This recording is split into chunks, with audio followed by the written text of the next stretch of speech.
thank you all for coming tonight. We have a few more people popping in. I'll wait for them to come on in.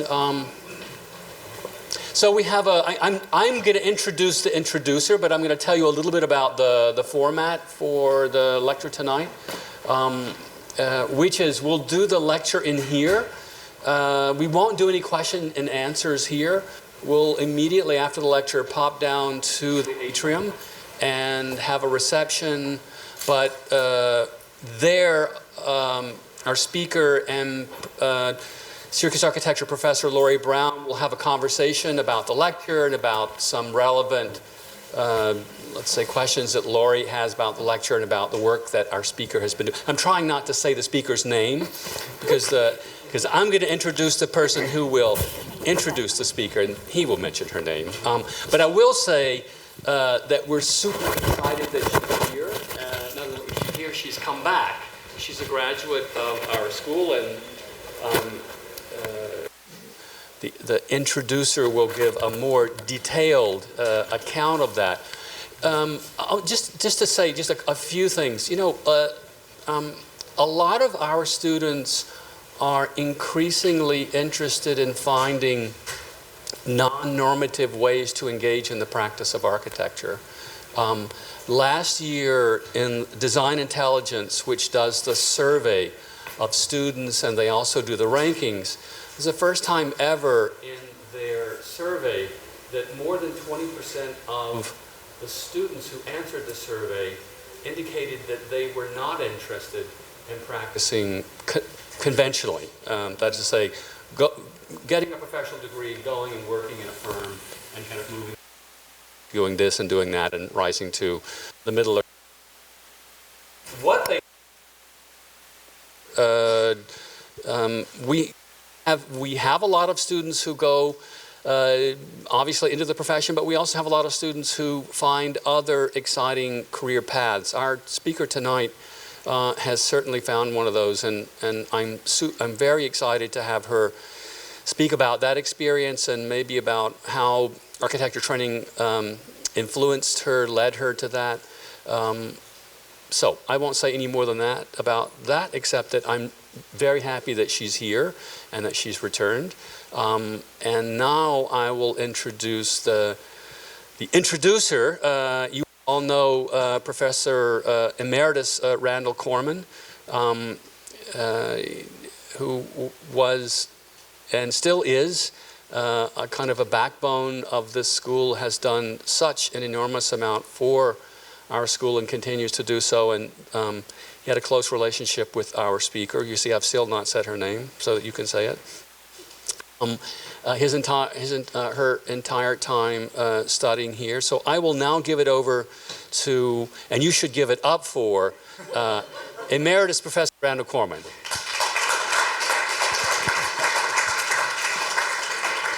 Thank you, Michael.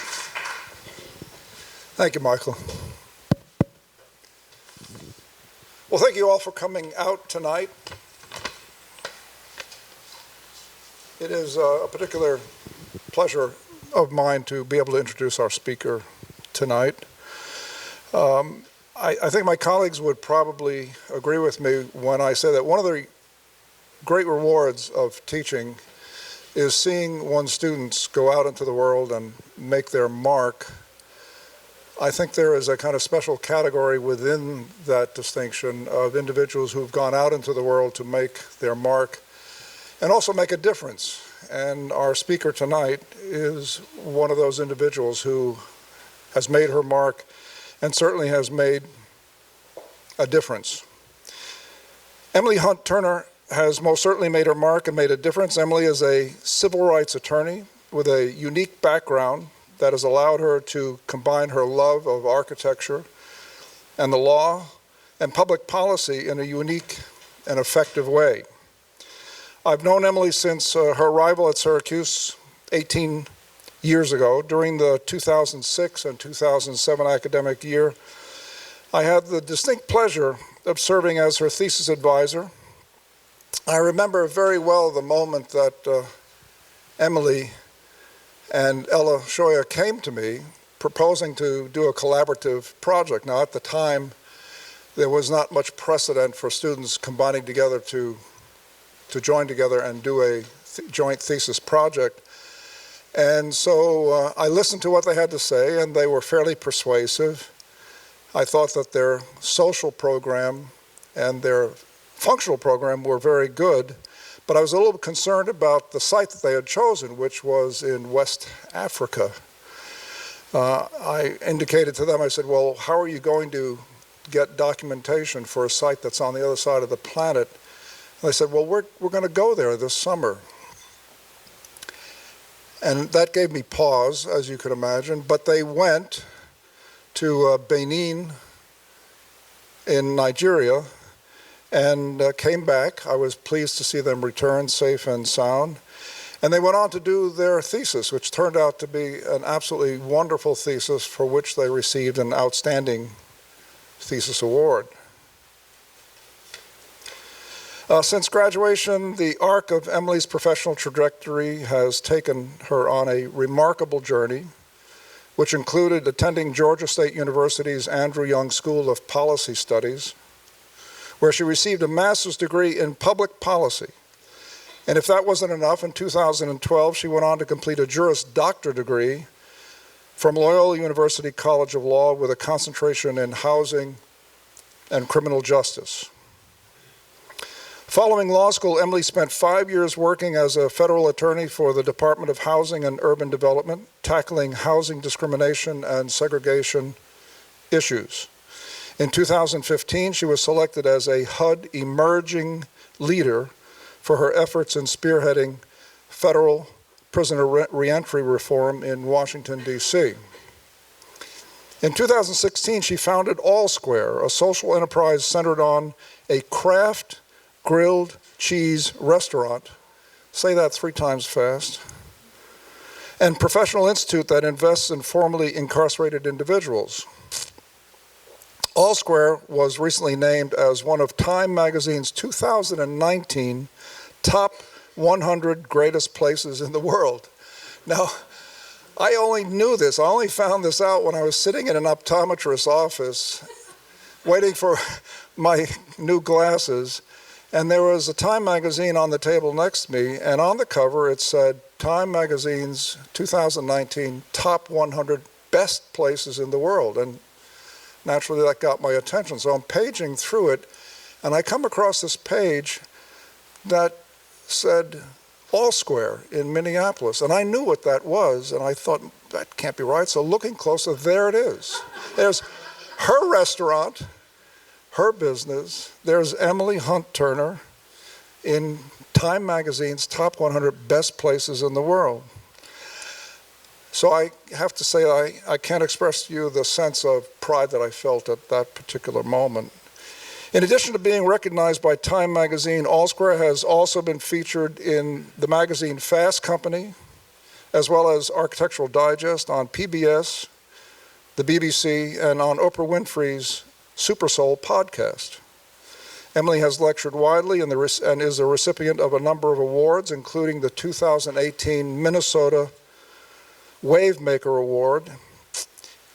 And with all of that, she continues to do pro bono work for the Minnesota State Bar Association. So please join me in welcoming Emily Hunt Turner.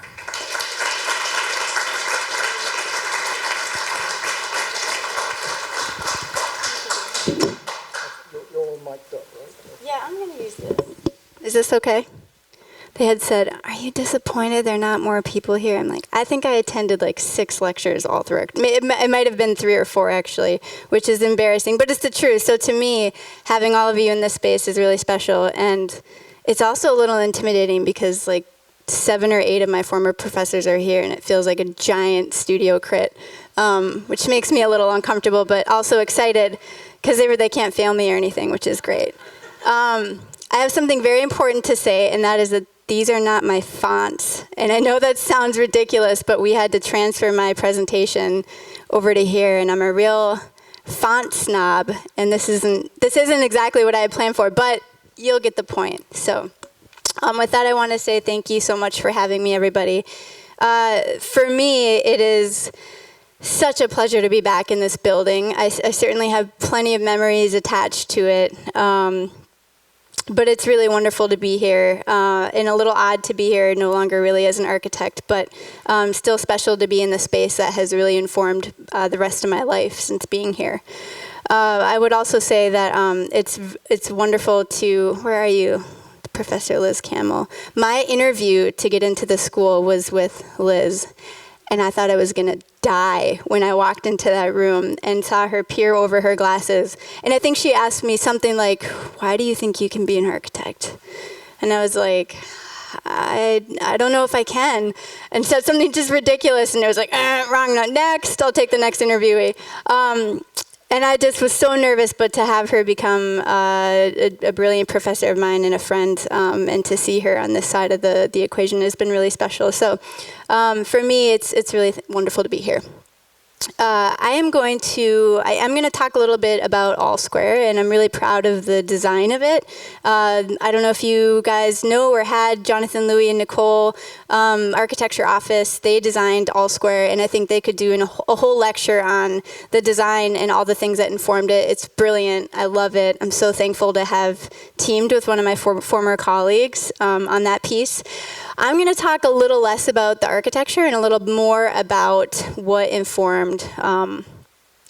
All Square.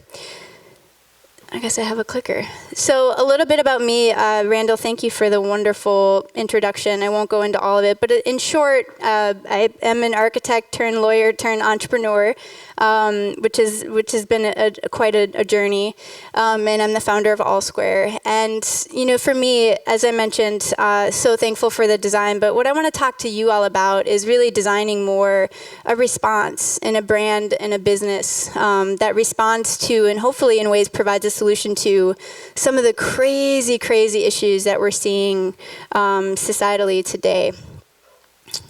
So the arc of my career, looking here, this is sort of where my career has gone since architecture school, and there might not appear to be a through line, but for me there's two very strong threads that sew all of this together. One of them is housing and my love for housing and how it's constructed and where it's constructed and housing policy.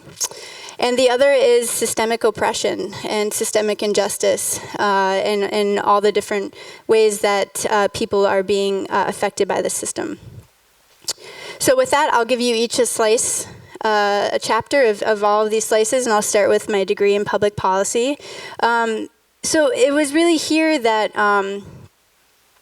for me, I didn't know much about, it was during my thesis in Nigeria, and with the woman at the time that I did my thesis with, that I dated for many years, that I learned a lot about people and wanting to know more about people and social issues. And I also learned a lot about cities and how they function, in addition to how they're built, the public sector versus the private sector, the forces at play, the funding, how those things happen, I think for me became very apparent in during my public policy degree.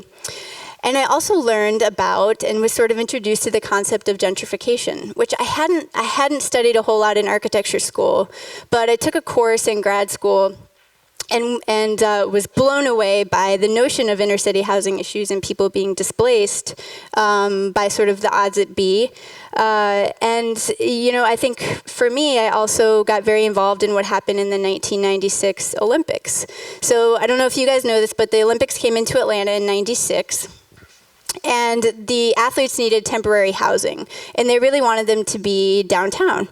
And I'll show some graphics in a bit, but they wanted this housing to be downtown. And at the time, there was a whole lot of public housing projects in downtown Atlanta, and it also didn't have a very strong tax base, so it hadn't had a lot of infusion of cash in quite some time. And suffice it to say that when the Olympics came in, all the people who were living downtown were sold sort of a picture of, we're going to tear all these places down, you're going to sort of temporarily move. I got to know many of these residents. But you'll have a rate to return, and when you come back, it's going to be so great. And not only was there not a legal right to return that was actionable, many of them never were allowed to come back. The public housing stock was significantly diminished. And on top of it, the publicly subsidized housing that was rebuilt there was no legal clause that required it to be maintained. So it was there for a year or two and then eventually was phased out and became more of a market rate sort of housing under the guise of mixed income housing.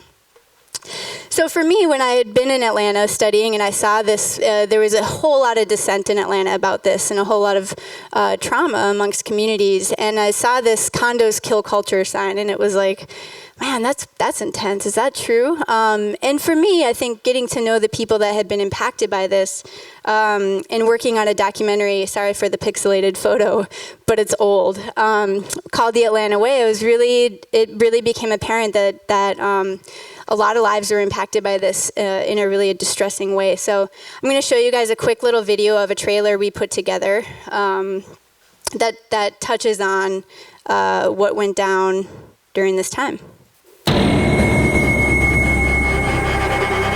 For the most part, most of them appreciate the changes that have gone through this neighborhood. Some things that they do, they think they're a plus, but they're really not a plus. It's always been about race, and it always will be about race. When white flight comes back in, you got to get the blacks out of the city. You're always going to run into people that have that connotation of gentrification as being negative. They're building $400,000 houses in what used to be projects. The houses that they're building are more expensive than people actually can buy. If you're going to tear down a property and displace people, they should have an opportunity to speak out. You probably at the end of the day with some of your relatives and stuff in storage. A lot of people become homeless. A lot of people turn to drugs. A lot of people turn to crime. It's only going to get worse. It's not going to get any better. What happens to poor people? And it's like the Gestapo coming in. We're in America. At least I thought we were.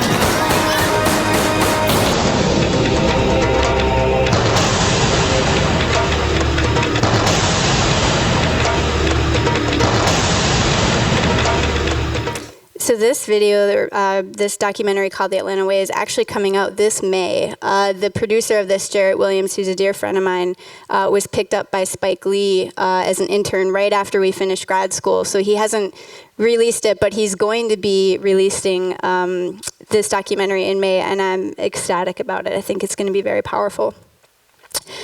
So during grad school, working on this documentary, I was, as I said, I was very drawn to issues, and to be very honest with you, I was shocked that some of these things were happening. I grew up in rural North Dakota, and when I was here, frankly, I was doing a lot of things, including figuring myself out and my identity, but also just knee-deep in architecture and design and trying to catch up with the curve and stay afloat in this wonderful discipline. So learning about this in grad school, I had a professor who I became very close with, and he said, you know, God, you're so drawn to some of these issues, I think you should go to law school.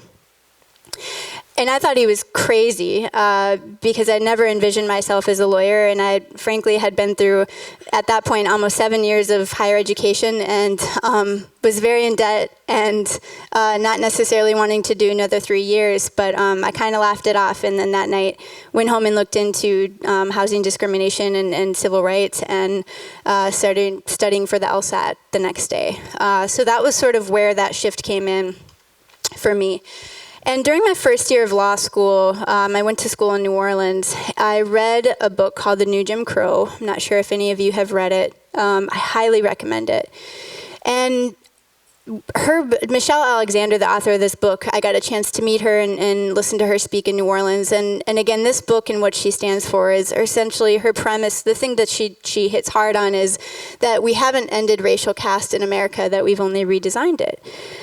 And this is a bold assertion, and when I first read, again, sorry about some of the typo or the font issues here, but so basically what she asserts in this book is people of color, in particular Black Americans, essentially during the era of slavery, they were coined and treated as slaves, and during the era of Jim Crow, sort of post-civil rights, they allegedly had the same rights as everyone, but essentially were still, in application, treated as second-class citizens.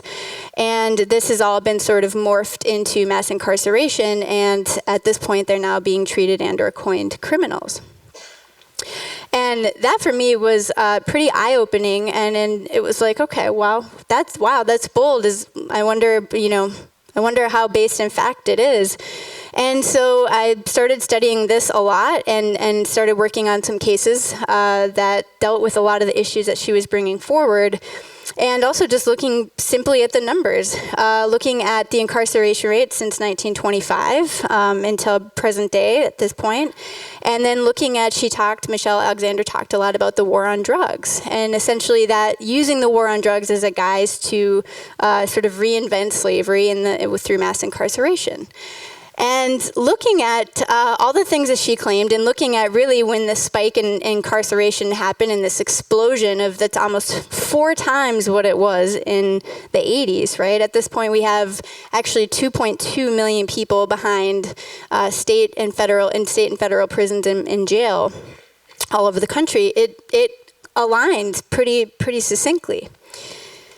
And so then it was sort of looking at, all right, well, who's impacted by, we know there's a lot of bodies imprisoned demographically. Who is it that's in the prisons? And so sure enough, of course, the data shows that this issue of mass incarceration is gravely and disproportionately affecting people of color. And generally speaking, at this point, if things don't change, it's projected that 1 in every 3 black men will end up behind bars as compared to 1 in every 17 white men. And that was quite alarming and disheartening. And then I guess the question was, all right, well, so how do we fare in comparison to the rest of the globe? Like, where do we stand on this issue? And again, sure enough, the United States far exceeds, the incarceration rates in the United States far exceed the rest of the world. And actually Louisiana, where I incidentally was in law school living, is the incarcerator of the world, highest rates of incarceration anywhere on the planet. And it was here in Louisiana that I started to really see the effects of this, right? It's one thing to read about it. It's another to see it, and it's another thing to see the data behind it, and then it's another to know the human beings who are being impacted by it. So what I would say is in Louisiana, before I talk to you a little bit about some of the people that I know and love and who've become deep mentors of mine in this space, these are some things that I was introduced to in Louisiana that absolutely blew my mind and gutted me in ways. So solitary confinement. Had no idea that was really a thing on American soil, putting people in a 6x9 cell and leaving them there for days, weeks, months, and in the case of Herman Wallace, for 43 years. That's something that we do. It's 23 hours a day. You get 1 hour of that 23 hours to breathe real air in an open space. The other 23 hours you are in a 6x9 cage. Most countries constitute that as torture. I believe it is as well. Private prisons and the notion of that was unbelievable to me. So in Louisiana, there's wardens who retire and they actually buy, invest in and or purchase private prisons across the state. And their incentive is to ensure that those prisons stay at absolute max capacity because they get a per capita cut. So there is actually zero incentive to minimize the prison population, but actually an incentive to make sure that they're stuffed full of human beings, which was stunning to me. And then, of course, so I don't know if any of you know this, but Louisiana has adopted and currently has on the books still some of the harshest sentencing regimes in the world. So essentially, they are one of the only states that gives out an automatic life without parole sentence for something as, I would argue, mundane as 3 drug convictions or 3 nonviolent crimes that have 12 years or more sentences, or 12 years or more on the sentence, or even a drug conviction and 2 sort of minor convictions like car burglaries. So what I would say is, number one, having lived in this state, there's a very, who's being picked up for drugs is the first question. But to see people's liberty, their lives being cut off for life without any possibility of parole. It's essentially the most egregious sentence you can hand out, minus the death penalty. For drugs, I've possessed drugs in my time. I've been caught with drugs. I should have possession charges. I should have DUIs. I'm not necessarily proud of that. I don't champion it or put it on the front of my resume, but it is true, and I've been able to walk away from those things. And there are people who are losing their liberty for the rest of their lives. It's problematic. So as I mentioned, all of this for me was facts and data until I got to know human beings. This is Herman Wallace. He passed away about 8 years ago, but he was my first legal mentor, and he was a brilliant legal scholar. I would argue a de facto attorney. He practiced law more than almost anyone. He was in solitary confinement for 43 years. He and two other gentlemen who make up the Angola Three are Black Panthers and were framed for the murder of a prison guard in Louisiana. Herman was actually, his conviction was overturned about 8.5 years ago, and he died 4 days later. So this is a little documentary clip about Herman Wallace. It's a documentary called In the Land of the Free. I think you should all watch it if in your spare time. It's a beautiful film.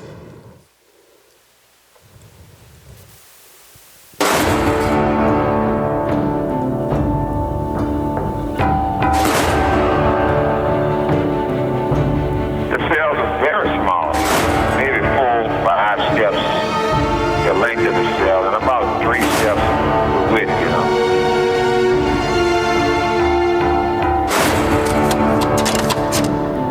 And these men, if they did not do this, and I believe that they didn't, they have been living a nightmare for 36 years. I don't know of any place in the world where people are held in solitary confinement for over 3 decades.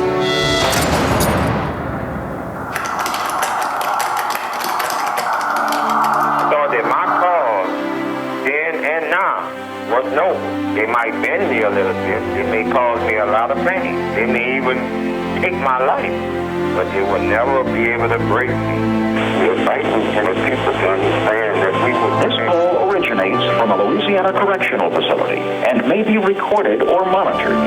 That we were praying for murder, that we are totally and completely and actually innocent. You have 15 seconds left on this call.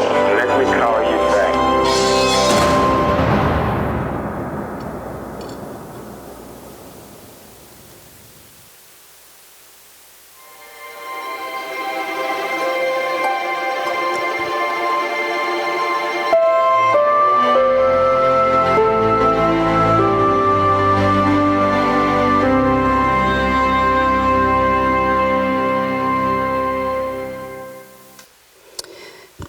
As I mentioned, Herman was a very important part of my life, and certainly exposed to me that racism is still alive and well, and also helped me understand that it's alive and well in me too. It's not just in systems, it's in all of us who've been impacted by it.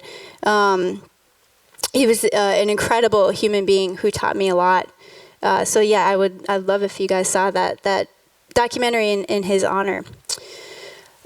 So while working on a solitary confinement cases in Louisiana pro bono, which I really enjoyed, and that's actually how I got to know Herman, and I was able to visit him many times before he passed.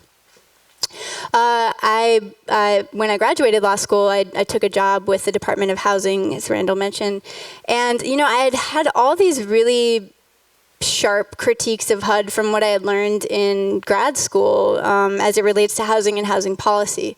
But I had also gotten a little extreme in my ways, and I think I had what I loved about law school was it helped center me a little bit. I think I don't think there's anything wrong with being radical, but I felt like law school really helped anchor me a little bit. And so I was excited to work for HUD as a lawyer and see things from the inside out.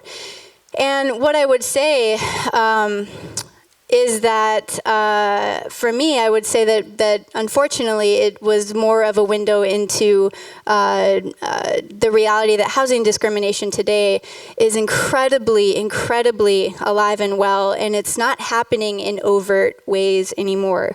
If we're going to look for it from a legal perspective especially, and a societal perspective, if we're going to look for it in the ways that we used to find it, which was in racial covenants or policies, that said, ordinances that said, if you're Latino, you can't live here.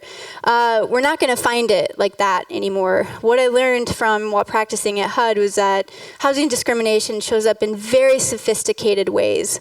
One of the primary ways I see it is in zoning and land use, and it's very conveniently coined in phrases like single-family ordinances, and it's also very conveniently neutrally worded so that when the average person reads the ordinance or the zoning policy, it doesn't read as racist, it doesn't read as discriminatory, but in application, it is. So that was shocking to me. It's also showing up in lending algorithms. So who has access to purchasing homes and or renting them? Well, lending algorithms are, yes, they are algorithms, but they are informed by humans. Humans are the ones that create them. And they are able to use things like your source of income or your zip code as a way to exclude you from accessing housing, and for mortgages in particular. And as we know, zip code and also sources of incomes can be proxies for race, and often are. So to see that, and to see that this kind of insidious discrimination really has been, as Michelle Alexander says, redesigned, was shocking. So this is a map of Dallas, but this could be anywhere. This could be virtually every city in America, every urban core in America. We are the most segregated, from a housing perspective, the most segregated we have ever been. It's unprecedented, even more so than the pre-civil rights era. And again, what I learned conveniently from practicing at HUD was that the federal government has actually, in the same way that they promoted redlining and a whole host of discriminatory practices back in the 60s and 70s, and earlier than that, really the 30s and the 40s, this is still happening in ways, and the federal government is still fueling many of these issues, mostly by their unwillingness to cut funding from municipalities and entitlement jurisdictions who aren't abiding by their civil rights obligations. So there's essentially HUD has millions of dollars every year, and they dole it out to cities and entitlement jurisdictions all over the country, but they do that in exchange for a legal promise that these entitlement jurisdictions will affirmatively further fair housing. And what that technically means is to make sure this doesn't happen. And essentially, the reason that it hasn't been enforced is because there's no political will in D.C. The last time entitlement jurisdictions that have been out of compliance have actually had their funds taken away was George Romney, Mitt Romney's father, under the Nixon administration. And he was conveniently moved out as HUD secretary when he did that. So the reality is there are egregious breaches of these civil rights obligations all over the country. Money from municipalities should have been taken a long time ago to ensure that this has actually happened through low-income housing tax credits. Same sort of thing. And no one has enforced it. It's really incredible. I would also say that another perpetuator, I would say the number one perpetuator of housing segregation, actually more so than the federal government's unwillingness to enforce affirmatively furthering fair housing, is using people's criminal records to exclude them from, in particular, from renting housing.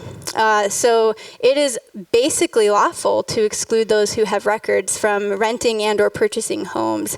And what I also saw during my practice at HUD, people were filing cases constantly saying we're being discriminated against on the basis of having a criminal record. And as a lawyer, I mean, there's disparate impact litigation. I won't go into what that is, but essentially it's very expensive and it's very hard to prove. It's relatively legal to discriminate against people on the basis of having a criminal record. And what was even more painful, again, when you get into the human beings who are sitting in front of you saying, my son is returning from prison. Number one, he should have never been in there in the first place. And number two, if I'm on a public subsidy, and if I take him, I'll lose my subsidy because I can't have anyone on my lease that has a criminal record. And this is public housing for the people, right? Allegedly. I knew that this was happening in the private sector, but for this to be happening under federally subsidized housing was absurd to me. I couldn't believe it. So this really was for me, a huge tipping point for me, because at this point I'm very aware, I've experienced and lived through and learned from so many beautiful people who have been impacted by the criminal justice system. I've seen racism at its finest, and to then see that once you have a criminal record, this record is being used to exclude you from everything from that point forward was pretty crazy. And as I said, I think the ultimate question also became, who is it that is getting criminal records? Why have I been picked up multiple times? Why I could technically be a sex offender right now because I've urinated in public, and I've been picked up while doing that in Savannah, Georgia.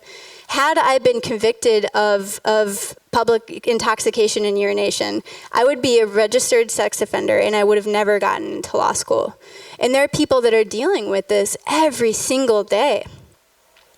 So again, just by virtue of example, and this is something that I experienced as well, it's anecdotal for me, is looking at two situations, for instance, in New Orleans, right? This is what I was seeing in my day-to-day. Is Tulane University, a great part of New Orleans, frankly, relatively white, almost all white, very affluent. And then the 7th Ward, relative majority minority, I would argue one of the best parts of the city, but very different demographically. So what does a bag of weed, what does getting picked up with a bag of weed look like in both of these circumstances? And I saw this play out. Friends of mine that on campus would get picked up, and it was a slap on the wrist, and ultimately they went on to graduate and keep it moving.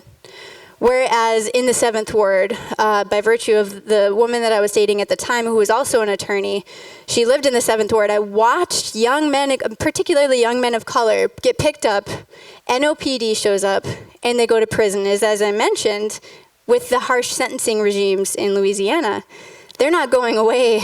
First of all, the fact that they're going away is a problem, but they're going away for years, and if they've happened enough, they're going away for life without parole.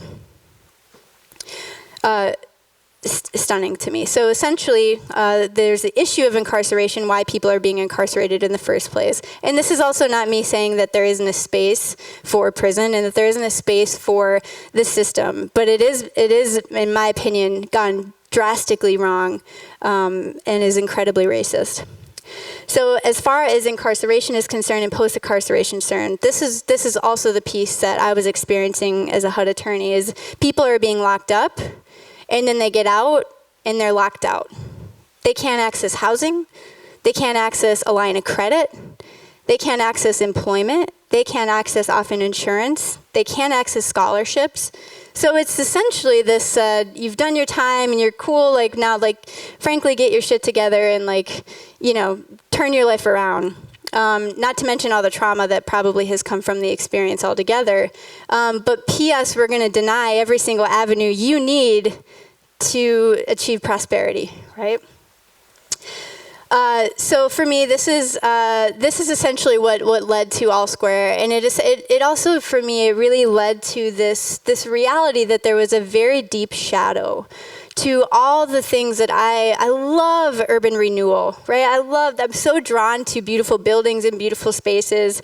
I'm so drawn to so many things, but to see the shadow side of some of these policies and practices and movements that I had once been so deeply bought into, for instance, right, seeing that often, without any protections, without any safeguards, that the folks who are living in spaces that are being renewed have an opportunity to actually benefit from the amenities that are coming to that revitalized area.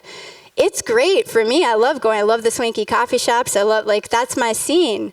But the reality is there's a huge underside and underbelly to that, and that is gentrification. Same with the war on drugs, right? The sort of notion and law and order is that we got to put public safety first and keep everybody safe. But to look at mass incarceration, it's tearing apart of families, it's tearing apart of community, unlawful arrests and detainments. I've never walked into a convenience, and I wear sweats. Those of you who knew me in architecture school know that I wear sweats and hoodies a lot. And I could never imagine being stopped on the street, wearing a hoodie and wearing my sweats and just kind of doing my thing, and being stopped and frisked just because I look suspicious. And that happens every single day, all across the country. And the use of background checks, again, it's used as this, like, we have to be safe, we have to be cautious, we have to be prudent. But using people's backgrounds and the application of that is generating widespread exclusion for almost 100 million people who have a record. And it is why I would argue recidivism rates are as high as they are. People are going back to prison because that's the only place they're welcome after they get out. So essentially the shadow side to progress for me was oppression. And that's where I knew I dissented, and I knew that all that I saw and the people that I love that were being impacted. I also have a sister who's been in and out of federal prison. She struggles deeply with meth. Seeing this reality, I think the question ultimately became, when you dissent, what do you do with it? And as I mentioned, the piece with the criminal records really was the piece that angered me. Of all these issues we've talked about today, that was the piece that angered me the most, because it's lawful and it's everywhere. It's insidious, and I think how are we letting this happen? And so what I would say to all of you, and I'll move into All Square and then wrap it up, is what was so special for me having attended this school in particular.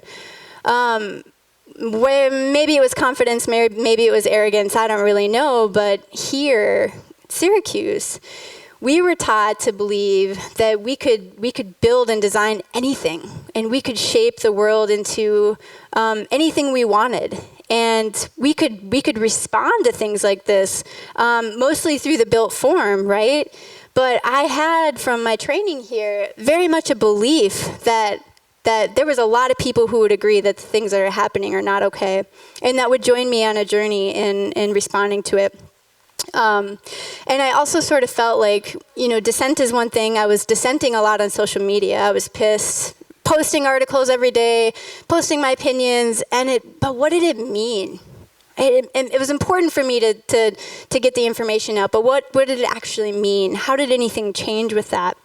And I think that's sort of where everything shifted for me. So this is where All Square comes into place for me.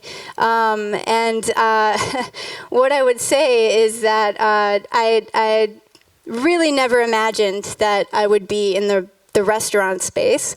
And what I would also say is, what informed this whole thing was imagining what would it look like to design something that responded to all of these issues, in particular the issues of having criminal records and being excluded. What would it look to design something and to flip the paradigm of widespread exclusion into investment? What would it look like if we invested, rather than excluding a handful of people, if we deeply invested in them for a whole year and gave them all the supports that we would want at any point in our lives, right? And that I've been very lucky and privileged to have. And what would it look like if it was fun and trendy, hopefully? And we had a little, it was a little punchy. I think oftentimes I've been involved in criminal justice work for many years. I've been involved in a lot of social related things, and often the spaces and the places and the programs are I would argue, just a little bit bland, a little boring. And you see these cool brands and these cool businesses all over the country. What it would look like if we designed one of those, but the beneficiaries were people who had been impacted. So that's where All Square came in. And what I would want to impress upon all of you is that when I started All Square, it was in conjunction with mentors of mine who had been impacted by the system. And it was with me knowing that there were spaces that my voice was incredibly important, including this one. And then there were spaces that that it wasn't. So doing this work respectfully and knowing when to show up and when not was really important for me. But I also want to let you all know that I had $4,000 in the bank from working at HUD, and not a whole hell of a lot else. My parents both died with bankrupt estates. We don't have family wealth. I've known a lot of struggle and a lot of setbacks in my life at this point, but I've also known a whole lot of privilege. And at the time, I was dating and am now married to a woman who is very stable, very frugal, very thoughtful, and she was willing to really go out on a limb and support me while I designed this thing, but I didn't have much as far as money and assets are concerned. This thing exists now because of people joining from all over the world, really, to make it happen. So what is All Square? Oh, great, the fonts are right on this one. That makes me so happy. So All Square is a social enterprise that invests in those who are impacted by the system, as I said. And we are anchored on really two things. Half of the house, if you will, is a grilled cheese restaurant. And the other half of the house is a professional development institute. And essentially what we do is we have a 12-month fellowship. Our big thing is fellows, not felons. So for 12 months, we invest in currently 14 fellows. Soon, we just fundraised a Kickstarter for a food truck, so that'll soon go to 30 in about 3 months. We'll be onboarding another cohort and staggering the cohorts.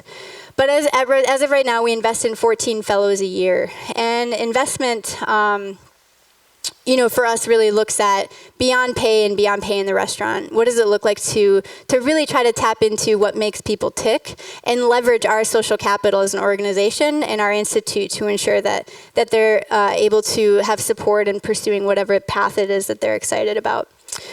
So the last thing I'll say before I go to the next slide is also that for us, as I mentioned before, also All Square says something really important, and it says something that I know I have felt in my bones for so many years, which is that once you've done your test, first of all, we could talk about all the issues that lead to prison and mass incarceration, but at the very least, there's no way that the vast majority of society, if not all, will agree that once you've done your time, you're all square. You are good to go. You're free to move forward, and we should support you in doing just that. And what I would say is that that has struck a chord with people. It's not me, but I would say that the brand and what it stands for has really struck a chord with people. And having grown up in rural North Dakota, I grew up with an entirely Republican state in an entirely Republican community. And then I've lived all across the country, and particularly in New Orleans for many years, in a very liberal, some would argue Democratic city. And it didn't matter. I have so many different people that I know from every walk of the aisle that have agreed with this notion that it's crazy to make people pay forever, and it's punitive. So here is All Square. Here is the front of it. It's very intimate. It's about 800 square feet. And as I mentioned, architecture office, John and Nicole designed this space. And that was also another just beautiful thing for me, which was to have graduated with such talented people who are now practicing. I launched a Kickstarter for this. We raised about 60 grand. And then ultimately ended up, when we found the space that it was going to be in, had to raise about another 200. But John and Nicole signed on, and they said, you know what, we love it. We're teaching. We're always looking to expand our portfolio, and why don't we partner in this, I hadn't, but I was here when we did majority hand drawings. I mean, there was no way in the universe I was going to be designing, on top of everything else, designing the space and getting drawings to the city and going through the process of getting all the permits and all of that. So I think when they bought into designing it, it was one of the first times that I was like, I think this thing might actually get built. So what I would also say is that, as I mentioned earlier, some of the things that we talked about as it relates to this space and how it felt, there was a few things that I was really particular about. And it's interesting, by the way, being a client, working with architects, it's a fascinating experience. But I remember saying, and the students that we worked with called the Brand Lab, who are students of color in Minneapolis who are going into advertising and branding, two of them had family members who had been impacted by the system, and they did our branding. So if I would have done the branding, it would have been very earthy and mundane, but they are the ones that came up with a neon color palette. And the idea behind that was to have an electric space that was warm and inviting, but also unapologetic, right? And so John and Nicole, I think at first, who I think love maybe palettes that don't always include neon colors. I think got really creative with how they thread the neon branding into the actual physical space. And they did that through lighting, and I think it was absolutely brilliant. And it was Architectural Digest, actually, that coined all square neon lights and civil rights. And that's really what we go by at this point. So I would say the other thing that they did that I just think was so clever and so beautiful was that they employed squares throughout the structure, metal frames. And of course, as you can imagine, that aligns with our brand and the notion of being all square. It also looked pretty cool and was very unique. But what I really love, and to me what a thoughtful move this was that all the squares in the space, none of them are perfectly square. They're all imperfect, intentionally. And, you know, that's really just a nod to this notion that in this space anyway, we're gonna, I wouldn't say celebrate imperfection, like just get everything wrong and always be imperfect, but to acknowledge that every one of us is completely imperfect. As John and Nicole will tell you, this building that we inserted ourselves into is incredibly imperfect, very old. And really that's, for us, something that we want to always hold dear as one of our core values is that imperfection is real. And if we don't celebrate evolution and learning from mistakes and imperfections, what's the point? So we sell grilled cheese and we love it. And we cut them into 4 squares, which is sort of our signature, which has been fun except for the fact that people also often call us Foursquare, which drives me absolutely crazy. But this is also one of our, I think, Randall, this is maybe the image that you saw in Time magazine. This is our barbecue coleslaw grilled cheese. So it's an array of craft grilled cheese, everything from sweet and savory, and we have sort of seasonal civil rights features that we do. But I'm telling you, you can have a lot of fun with grilled cheese, and we certainly have. So the last thing I'll say is that what matters to us more so, the restaurant gets, we've been really lucky to get a lot of press. The Time magazine thing was just sort of, I have no idea. I asked them a million times, like, how the hell did you hear about us? Like, how did this happen? They couldn't tell me, so who knows? But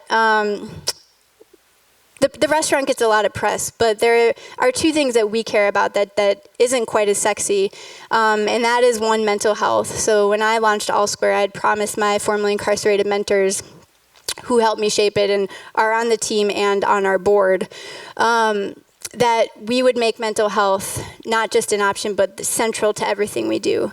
So one of the reasons that our operating budget is so high is that we pay fellows on the clock to see our wellness director, who is one of the most innovative, creative people that I know, trained in therapy. And so we pay fellows on the clock. They never have to choose between taking care of their mental health and dealing with all the trauma that stems from all the things, including historical oppression, systemic oppression, prison, being locked up. And I think, honestly, if I can tell you why we even got through our first year as a startup is because we've made mental health front and center and built it into our financial model. I will also add that our therapist refuses to bill insurance. She will diagnose fellows if they need a diagnosis, but she will not bill insurance because they require her to diagnose, and that ends up being yet another label that can inadvertently preclude forward momentum. So it's a huge cost that we incur, about $140,000 a year, but we wouldn't change it for anything. So the last thing I'm going to do before telling you kind of where we plan to go with this thing and how we plan to scale it is to show you a video that really brings, I think, the space. It's about a year old, so the space has changed a bit, especially the Institute side. It looks a little bland in this video, but this puts our work and some of our people into motion, and I think also gets a little bit at the Institute side of what we do in the programs. We teach law and entrepreneurship in the Institute, and that's kind of what our bread and butter, if you will. So this is a little clip that Now This put together. It's about 3 minutes. I'll follow up with just talking a little bit about how we intend to scale it, and then I'll wrap, if that's cool. On today's Good Start, we're going inside a mouth-watering establishment that's putting comfort food and dreams back on the table. Good morning and welcome to your Good Start. My name is Sally Turner and I'm here to kick the Monday blues with this incredible story that's going to make you feel so inspired as we visit one of the hottest new restaurants in the country that mixes two of my favorite things, second chances and grilled cheese. This busy restaurant specializes in one thing, grilled cheese sandwiches. It's called All Square, and the secret behind its success isn't just about the food, but the people who work here. We are employing folks who've been impacted by the justice system. This enterprise was created by Emily Hunt Turner, a civil rights attorney who noticed a need among people with a criminal record. Once anybody see that you have something on your record, they count you out. All Square sort of came about as like, what can we create that is a response and a solution to criminal justice setbacks? And grilled cheese was kind of fell out of nowhere. For many of the employees, All Square has changed their lives enormously. With my background, I was having a really hard time finding a job and really not sure which direction even to go in. What All Square offers me is an opportunity. I'm just so grateful. I don't really know how to put it into words. All Square is obviously a play on sandwiches that are actual square, but also the saying is, once you've done your time, you're all square. But All Square is so much more than just a second chance restaurant. It also invests in its employees' futures beyond their 9 to 5. They also go through a 12-month professional development program in which they focus on either a track of entrepreneurship to launch their own business or a track of law, pursuing a career in the legal field. I'm hoping to start law school next fall, and I never would have thought that that's possible without the support that I get here. To have my mom be proud of me for the first time in a long time, yeah, that's huge. When I come to All Square, it's just, just make me feel free. I know my mission for being here, put my dreams out of just my head but on paper. I know when I come here, I am going to amount to something. When you're locked up, no matter how long, it's hard to try to figure out where you're going to be in life. You think about job, housing, about mental stability, and for me, All Square is giving me that, They came to the door to have us help them. It's been really impactful to have folks that care about me on a personal level. It's powerful how quick community can be built, but how legitimate it can be when it's real. On today's Good Start, we're going inside a mouth-watering... So one thing I want to add is Chris did go to law school. He was accepted into law school on an 80% scholarship in Minneapolis, and he's now in his second semester. Nate, who said once you have a record, they count you out. Nate's now on our leadership team. He'll be moving on to the creative side of our team, and he'll be launching a fellow-run podcast in the next few weeks called Squared Up. So you guys should definitely check that out. I think it'll be an important way for you all to hear from them and their voices, hear their voices. And Onika, who is also on the film, she launched a business called O's Kitchen. It's a catering company in Minneapolis. She's Caribbean, and it's sort of a soul food, American soul food fusion. And it's been really special to see some of the success stories that have come out. That's not to say we haven't had a million issues, because it's definitely hard work, but... So again, apologies for it. These are not my fonts. Can I just say it again? But essentially, when we look at, last thing I'll say is when we look at, so what are we going to do with this thing? What's the plan? Right now, the plan is to get our curriculum right and to make sure we hash it out and make sure that we're doing right by the fellows that we're investing in. But we definitely intend to scale our enterprise, and we definitely intend, more importantly, to scale the impact. So of all the different ways that we can do that, right, through policies and prevention and certainly through the courts, we've really gotten intentional about establishing how we want to do it. And really there's two ways. One, it's the social enterprise piece, right? It's the model that I just talked about. We do intend to have the restaurant and the institute in other parts of the country. And we hopefully intend to become the gold standard for what that model can look like. And then what I would say is when we do that, we want to be really intentional. We're not just going to insert ourselves into, we don't want to become the Chipotle of the fast casual market. But what we do want to do is work with community and work with formerly incarcerated leaders and law schools in the same, in corporate America, in the same way that we're working with those folks in Minneapolis to have locations in other parts of the country.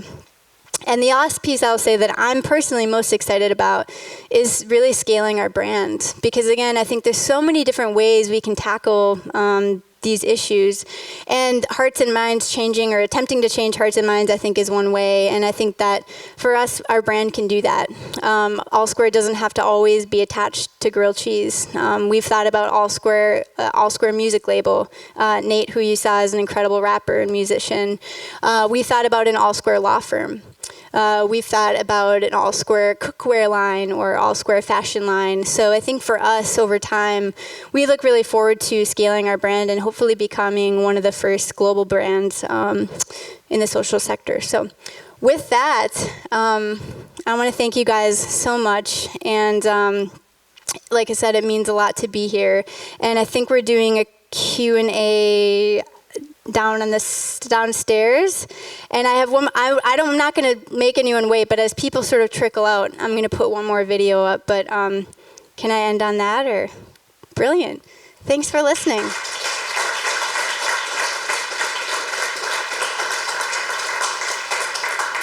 You guys feel free to leave. So a local hip hop dance company took over All Square recently, and this is what they made of it, and we love it. We have no apologies for being.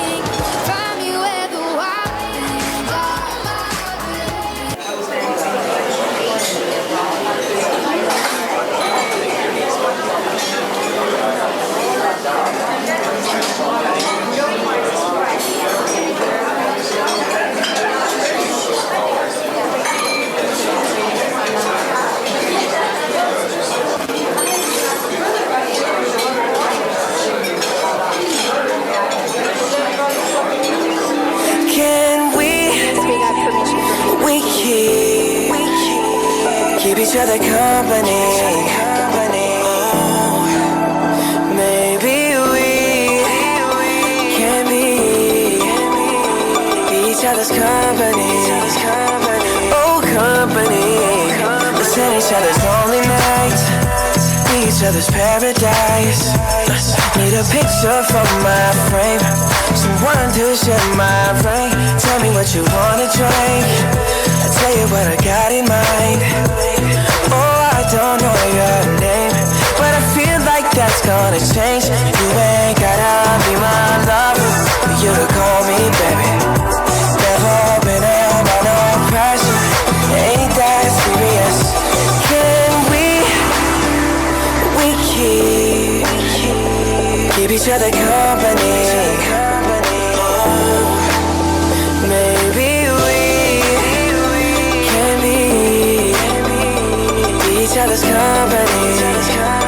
Oh, company.